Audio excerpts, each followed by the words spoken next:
그리스도의 과거는 어떤 모습이었습니까? 본문의 말씀대로 하면은 허물과 죄로 죽었던 자들이라고 합니다. 허물과 죄로. 죽었다고 하는 것은 영이 죽은 상태로 그렇게 있었다는 것이죠. 성경은 영의 세계를 두 가지로 구분을 하고 있습니다. 악령의 세계가 있고 성령의 세계가 있다고 합니다. 그래서 악령의 세계 안에 있는 자들은 사실 자기가 세상을 살아가는 것 같지만은 악령이 조장하고 있는 그 세상의 풍조를 따라서 그들의 명령대로 현재 속박되고 움직여 살아간다라고 하는 것이고, 반면에 하나님의 영인 거룩한 성령을 받은 사람들은 이제 새로운 세계로 새로운 눈을 뜨고 새 영을 받아서 살아가는 것을 구별을 하고 있습니다. 하나님이 없는 사람, 이 사람을 영이 없는 사람, 즉 성령이 없는 사람이라고 합니다.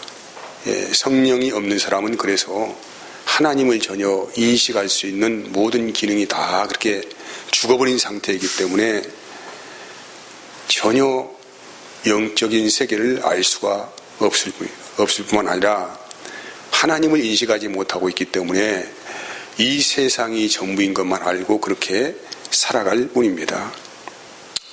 만약 성령이 없는 사람이 성경을 읽는다고 가정을 합시다. 성경은 누구든지 다 읽을 수 있죠.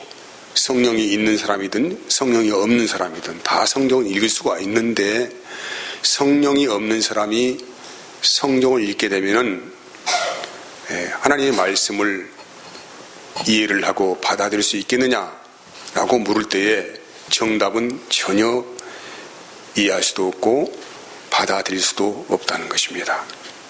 물론 성령이 없는 사람도 얼마든지 성경을 연구를 할 수 있습니다. 기도도 할 수 있고 찬송도 부를 수 있고 예배도 참 할 수 있고 여러 가지, 아무튼 기독교 내에 갖춰져 있는 여러 가지 그 영적 활동에 대해서 반응하고 할 수는 있겠지만은 결과는 자기 복음을 혼자 써가는, 자기 세상에 갇혀 있는 하나님을 그냥 그렇게만 알고 있을 뿐입니다. 요한복음 3장에 보면은 예수님과 그 니고데모가 대화를 하는 장면이 나옵니다. 니고데모는 당시에 유대인의 율법학자죠. 바리새인이라고 기록하고 있습니다. 바리새인이면서 그는 사람들을 가르치는 지도자 역할을, 나름대로는 유대 사회에서 꽤 말씀의 권위가 있는 사람이었습니다. 그가 예수님을 찾아갔습니다. 그래서 대화를 하는 과정의 기록을 하고 있는데, 예수님에 대해서 극구 칭찬을 하면서 당신은 분명히 하나님께로부터 온 분이 맞습니다. 왜냐하면은 당신이 행하시는 그 표적을 보니까 분명히 당신은 하나님께로부터 온 분이십니다. 라고 그렇게 예수님께 니고데모가 말을 했는데, 예수님의 대답은 영선을 하였습니다. 사람이 거듭나지 아니하고는 하나님의 나라를 볼 수 없다, 이렇게 분명히 말씀하셨습니다. 이 말을 그 당시에 니고데모는 이해를 할 수가 없었습니다. 그리고 예수님이 이어서 어떻게 사람이 거듭나는 것인가에 대해서, 어떻게 하나님의 나라를 볼 수 있는가에 대해서 말씀을 이어가셨는데, 성령으로 나지 아니하고는 하나님의 나라를 볼 수 없다고 말씀하신 거예요.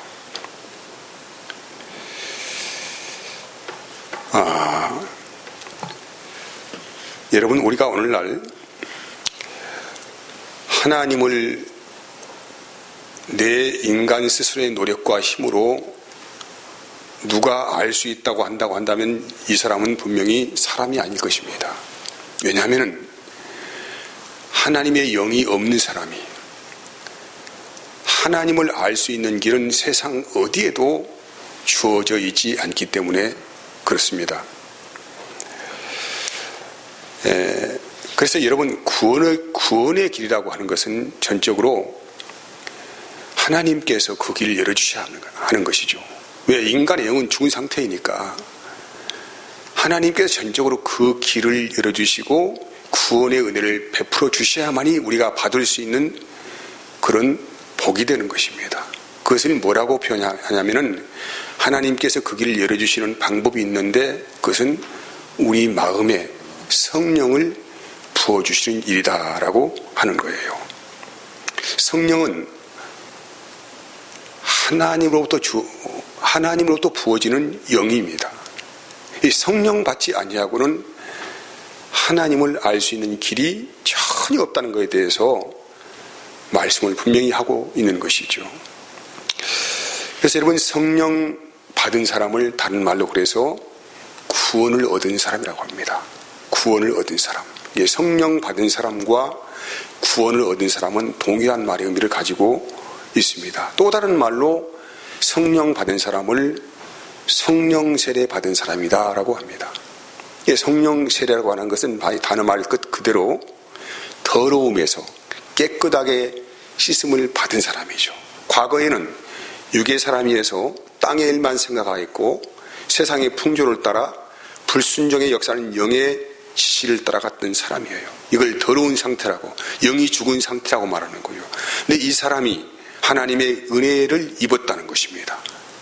하나님을 전혀 알 수 있는 길이 차단되어 버린 이 사람이 하나님께서 하늘의 문을 열어주시고 하나님의 영을 그의 심령 안에 부어줬기 때문에 바로 그 사람의 구원 사건이 일어난 것입니다.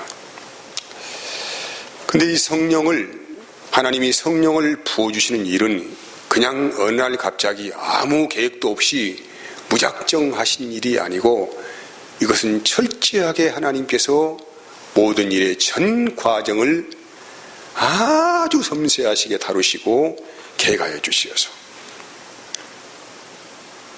또 작정하신 일에 대해서 때가 되어서 하나님이 은혜를 부어주시는 시간을 통하여서 어느 한 사람이 성령으로 거듭나게 된다 이 말입니다.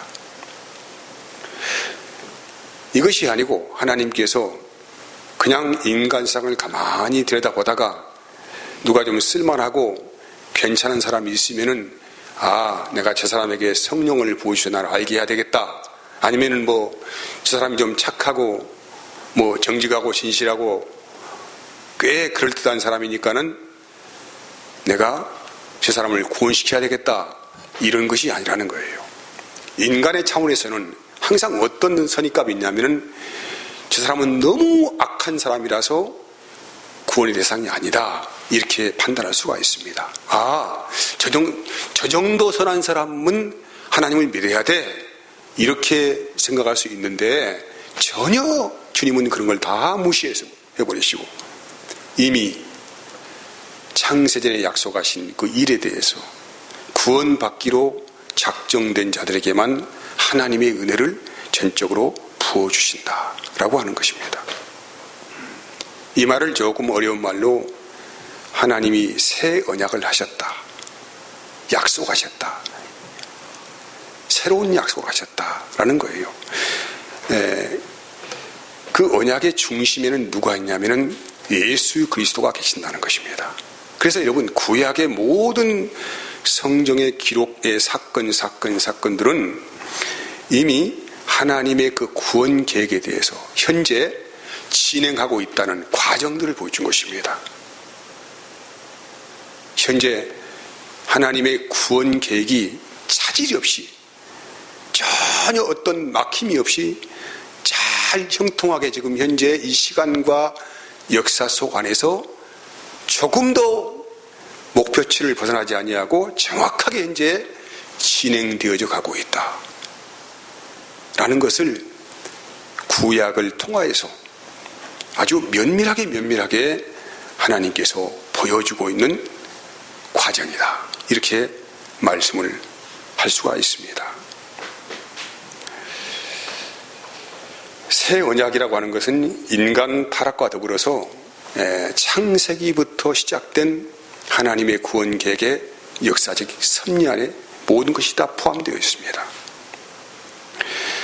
에덴 동산과 생명나무의 비밀, 역시 이것도 예수님의 사건이에요. 노아의 방주 사건, 역시 이것도 예수님의 구원 사건입니다. 아브라함이 모리아산에서 자기 독자, 백세에 낳은 독자 이삭을 드렸던 사건, 이것도 역시 예수님의 구원 사건이에요. 또한 여호수아가 가나안 정복 전쟁하는 이 과정들을 성경이 그리고 있는데 이것도 역시 예수님의 구원 사역입니다. 이스라엘이 출애굽하는 전 과정, 또 구약의 성막과 성전과 율법, 이 모든 의미들이 다 모든 것이 포함되어진 것들이 뭐냐면은 예수님의 구속사의 이야기다, 구원 사건의 이야기다 라는 것에 대해서 성경이 그렇게 면밀하게 주장을 하고 있습니다. 그래서 이 새 언약의 구체적인 내용은 하나님은 옛 언약이신 율법을 통하여서, 새 언약, 옛 언약 그러잖아요. 그러면 옛 언약은 율법 아닙니까? 그래서 율법을 통해서 하나님께서 인간의 진짜 모습이 어떤 모습인가를 아주 정확하게 거울로 비추는 것처럼 보여주는 것입니다. 왜? 하나님의 말씀이 선하지 않습니까? 이렇게 살면 행복한 삶이 된다. 너희들은 의로운 백성이 된다. 하나님이 복을 주실 것이다. 이렇게만 살면 된다 라고 말씀하셨는데, 여러분 생각해 보세요. 복을 받는 비결을 바로 앞에 놔두고도 사람들은 그의 말씀에 순종하지 못합니다. 따라가지 못합니다. 다 빗나가고 있습니다. 그래서 하말티아라는 단어, 죄라는 단어인데, 이 단어는 하나님이 원래 의도하신 그 목적지, 표적에 벗어나고 있다. 그래서 이것이 죄라고 하나님께서 규정을 하고 있는 거예요. 그래서 이런 사람들을 허물과 죄로 죽었던 사람이다. 왜? 율법을 통해서 분명하게 하나님께서 선한 의도를 가지시고, 너희가 이렇게 하면은 엄청난 은혜를 받고 적과 꿀이 흐르는 땅에서 장수할 수 있고 싸울 것이 없는 복을 누릴 수가 있다라고 하나님께서 그렇게 분명하게 약속을 했음에도 불구하고 다 허물어지고 흩어지고 망하고, 이런 일들의 결론을 우리에게 아주 정확하게 보여주고 있다는 거예요. 여러분, 그래서 새 언약의 핵심이 무엇입니까? 하나님의 성령이 우리에게 부어져야만이 인간이 새 마음으로 살아갈 수 있는 은혜가 우리에게 제공이 된다고 하는 것입니다. 하나님은 이 구약의 선지자를 통하여서 여러 번 사람의 마음에 부어지는 하나님의 영을 말씀을 하고 있는데, 여러 구절이 있지만은 한 구절만 보겠습니다. 에스겔서 11장 19절에서 20절 말씀을 같이 보도록 하겠습니다.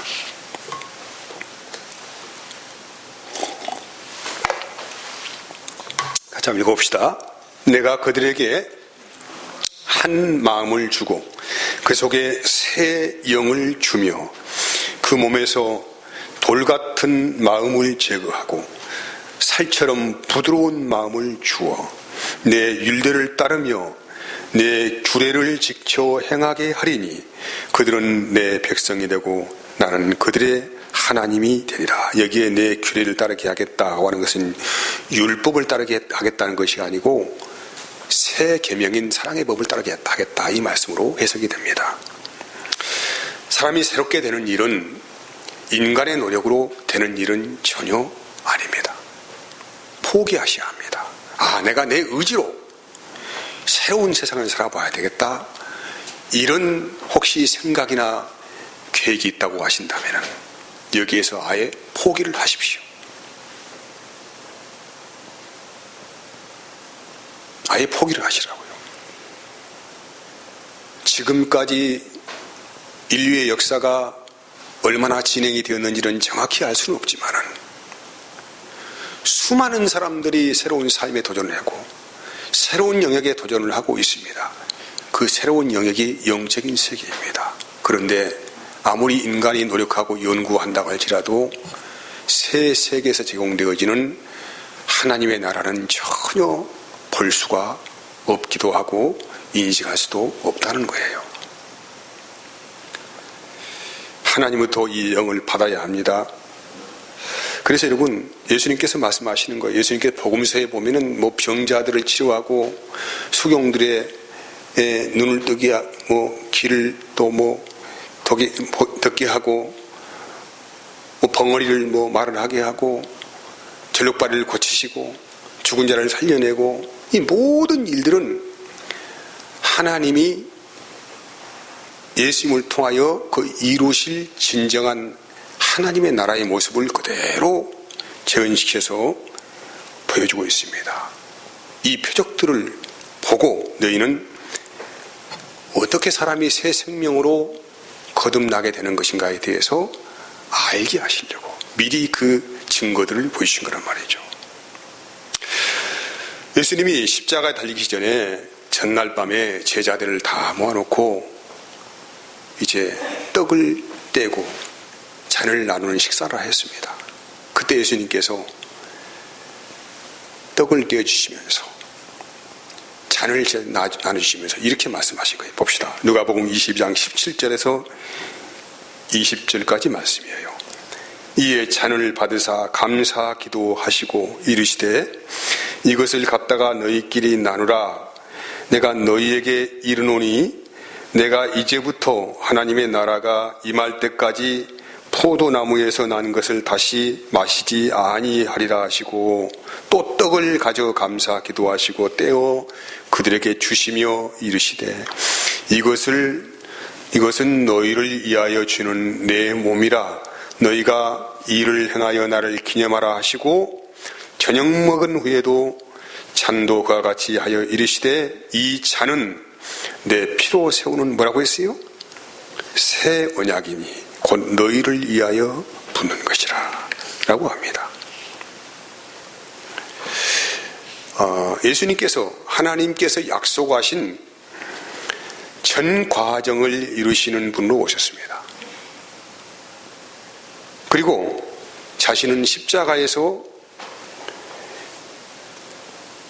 이루실 일들을 이제 이 잔과 떡을 나누시면서 미리 보여준 거예요. 이걸 우리가 성만찬이라고 합니다. 내가 이런 일을 하러 이 세상에 온 사람이다. 이것은 바로 새 언약을 이루는 사건이다 라고 아주 분명하게 말씀하신 거예요. 그래서 이 구원이라고 하는 것은 오늘 본문의 말씀에 보면은 제일 밑에 보면은 뭐라고 기록하고 있습니까? 하나님의 선물이다 이 말이에요. 선물. 그럼 왜 구원이 선물로 주어져야 합니까? 사람은 철저하게 영이 죽은 자이기 때문에 하나님을 알 수 있는 길이 없잖아요. 하나님을 알 수 있는 길이 없는 사람이 어떻게 스스로의 어떤 노력이나 힘으로 하나님을 연구하여서 구원에 이를 수가 있단 말입니까? 전혀 그럴 가능성이 없기 때문에 하나님은 철저하게 영이 없는 이 상태에 이른 사람들에 대해서 은혜를 베풀어줘야 돼. 은혜를. 하나님이 은혜를 베풀어줘야 돼. 이것을 하나님의 사랑이 풍성히 나타났다 하는 거예요. 그 은혜를 부어주는 것이 뭐냐면은 영이 죽어버린 그 사람에게 하나님의 성령을 부어주는 일입니다. 하나님의 성령을 부어줘야 돼. 하나님께서 부어줘야만이 그가 영의 사람으로서 다시 태어날 수가 있다는 거예요. 이걸 거듭남이라고 그렇게 말씀을 하는 것입니다. 그래서 여러분, 성령은 철저하게 무엇을 증언하신 분이냐면은 우리 안에 오셔서, 그분이 우리 안에 오셔서 예수님께서 십자가에 이루신 새 언약의 전 과정을 우리 안에서 늘 가르쳐 주시고 깨닫게 하시고 생각나게 하신 일들을 하시는 분이 누구라고요? 성령이시다. 그러니까 성령 받지 아니하고는, 다시 말합니다, 성령 받지 아니하고는 전혀 아무리 성경을 연구하고 아무리 기도하고 아무리 하나님께 구하해도 십자가의 사건을 이해를 할 수가 없어요. 여러분, 아무리 귀한 것이 있다고 하더라도 다이아몬드가 아주 엄청나게 큰 캐럿의 다이아몬드가 있다고 합시다. 근데 이 다이아몬드는 다들 가치를 아는 사람에게 가치가 있는 것이지, 만약에 개나 고양이나 돼지나 이런 짐승들의 목에다가 이 다이아몬드 목걸이 이렇게 큰 걸 걸어줬다고 합시다. 그들에게는 무거운 짐만 될 뿐입니다. 성경에서는 뭐라고 하는지 아십니까? 돼지가 그냥 발로 밟아짓는 게 버립니다. 의미가 없는 거예요. 이게 성령 받지 않은 사람들은 아무리 하나님의 구원이 크고 예수를 통하여 베푸는 사랑이 크다고 아무리 설명하여도 그들에게는 사실 빵 한 쪼가리 가치도 없는 말씀인 것입니다. 디도서에는 이렇게 말씀하고 3장 4절 7절까지 말씀, 우리 구주 하나님의 자비와 자비와 사랑하심이 나타날 때에 우리를 구원하시되 우리가 행한 바 의로운 행위로 말미암아 아니하고 오직 어떻게 그의 긍휼하심을 따라 중생의 씻음과 성령의 새롭게 하심으로 하였다는 거예요. 성령의 새롭게 하심으로 하였다라고 아주 분명하게 말씀하고 있습니다. 이렇게 말을 하면은 이렇게 또 말을 해요. 그러면 나는 아무것도 할 것이 없네요. 나는 그냥 가만히 그냥 하나님이 어떻게 하시는가 보자 하고 이렇게 가만히 손 놓고 그냥 넋을 놓고 가만히 있으면 하나님께 다 어떻게 구원도 주시고 믿음도 주시고 그러는데 아무것도 할 건이 없네요. 이렇게 조금 비꼬는 말로 하시는 분이 계세요. 사실 여러분, 이 말은 100번 1000번 맞는 말씀이에요. 우리는 하나님의 그 구원사에게 단 0.001%도 전혀 손을 쓸 수가 없어요. 그것만큼은 하나님이 성령을 통하여 우리의 심령을 새롭게 하시는 그 역사만큼은 인간의 0.001%도 거기에는 개입될 수 없는 하나님의 전적인 하나님의 100% 1000% 만부로 선물이라는 것에 대해서 우리는 분명하게 인식을 해야 합니다. 선물이에요. 나는 거기에서 내가 개입을 하고 싶어도 개입을 할 수 없다니까요. 개입을 할 수 없어요.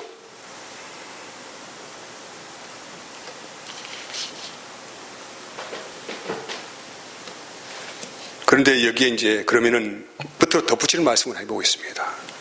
그러면 성령을 받는 사람은 어떻게 사는 것인가? 무엇을 어떤 사람이 성령을 받은 사람이라고 증거를 할 수가 있겠느냐 이 말이에요.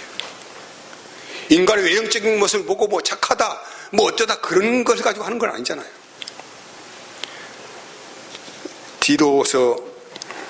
디모데전서 1장 15절 16절을 보면은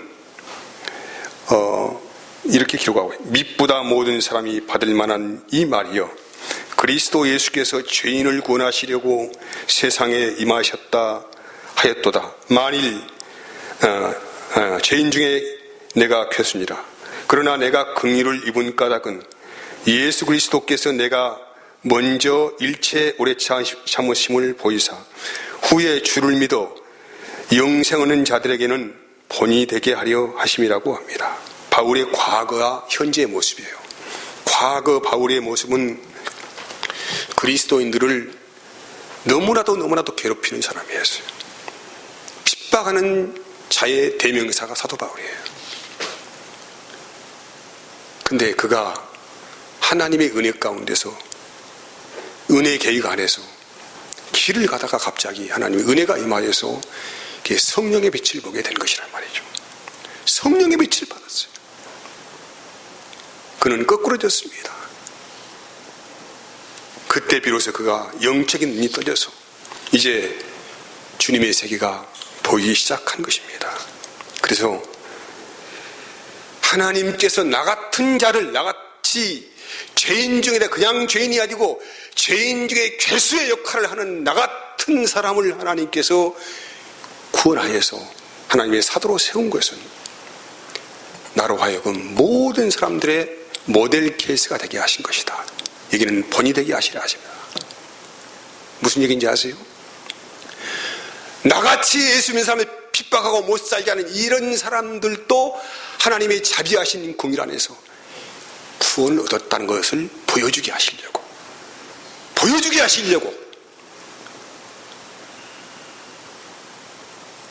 하나님이 나를 그렇게 하셨다. 이 고백을 한 거란 말이죠. 내가 모델 케이스다. 당신들이 아무리 죄가 많고 어떤다 하더라도 나 같은 박해자고 핍박자, 죄인 중에 개수의 괴수가 라는 사람도 하나님의 은혜를 입어가지고 내가 구원을 얻게 되었다.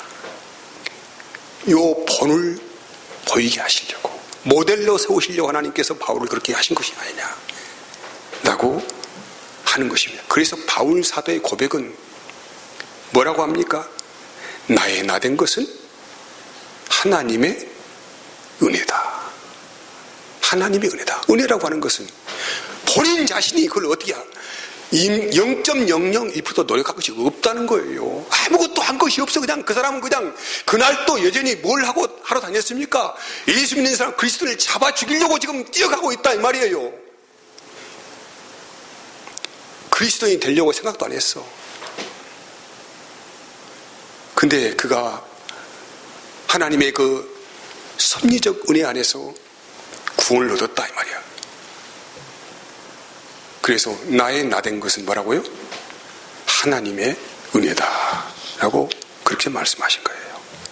요한복음 21장 읽어보면은 예수님께서, 부활하신 예수님께서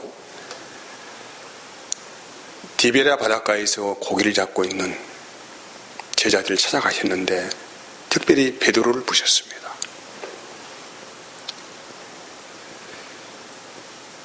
베드로에게 물었습니다. 베드로야, 네가 나를 사랑하느냐?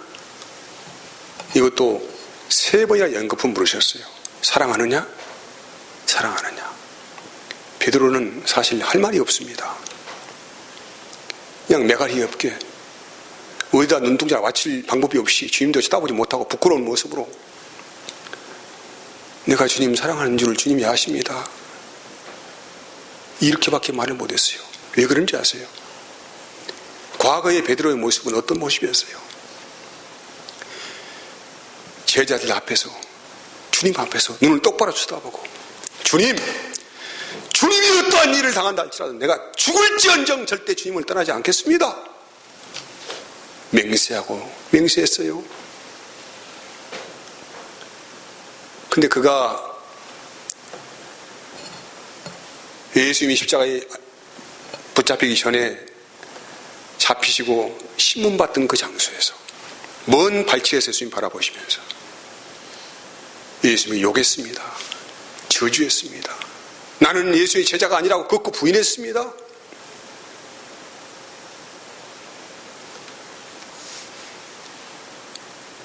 그런 사람이었어요.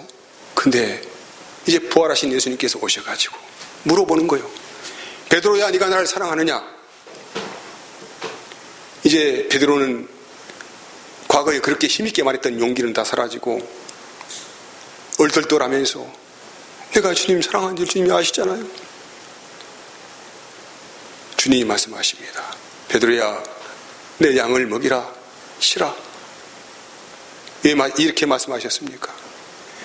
베드로의 이 고백이 굉장히 듣기 좋아서 그런 거 아니죠? 네가 얼마 후면은 하나님이 약속하신 성령을 받을 것이기 때문에 예언적인 말씀을 하신 거예요. 만약에 베드로가 과거에 부인했던 사실이 없다고 한다면 떳떳하게 말했을 거예요. 나는 주님을 부인하지 않았다. 나는 강하다. 나는 믿음이 있다. 이렇게 자기 자랑했을 거 아닙니까? 그런데 인간은 연약합니다. 인간의 심령은 연약합니다. 죽음 앞에 누구든지 비겁일 수가 있습니다. 그런데 그런 베드로에게 하나님의 나라의 주권적인 사명을 선포하셨는데 내 양을 쳐라 라고 명령하신 거예요. 왜요? 베드로에게 주님께서 약속하신 성령을 부으실 것이기 때문에 성령 부음 받으면 너는 이제 내 양을 먹이고 칠 수 있는 자격이 생긴다. 하늘의 권능이 임하는 역사를 있게 된다. 이 말씀을 예언적으로 하시는 말씀이에요. 오늘 우리가 이 말씀을 정리합니다. 이런 베드로가 어떻게 고백한지 아십니까? 이제 한번 같이 베드로후서 3장 18절 말씀에 오직 우리 주 곧 구주 예수 그리스도의 은혜와 그를 아는 지식에서 자라가라. 영광이 이제와 영원한 날까지 그에게 있을지어다. 할렐루야. 그리스도를 아는 지식이 더 깊어지고 더 넓어진 은혜를 반드시 청하는 역사가 있기를 원합니다. 우리가 성령 받았다고 한다면 반드시 그런 은혜가 우리의 심령 안에 아름다운 열매를 맺게 될 것입니다. 기도하겠습니다. 하나님 감사합니다. 오늘 또 은혜 가운데 역사하시는 말씀